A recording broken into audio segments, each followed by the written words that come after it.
Ovdje je bilo najviše riječ o fungicidu Priaxor i on je na neki način osnova svakog programa zaštite žitarica.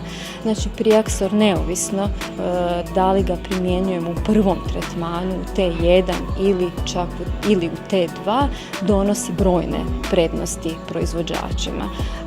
Naglasila bi da ako ga primjenjujete u T1, znači na početku vlatanja, tada osiguravate siguran i snažan start u vrijeme kada je pšenica u najintenzivnijem periodu i kada je cilj bolesti smanjiti na najmanju moguću mjeru i biljci osigurati da neometano, bez stresa prolazi upravo tu bitnu razvojnu fazu.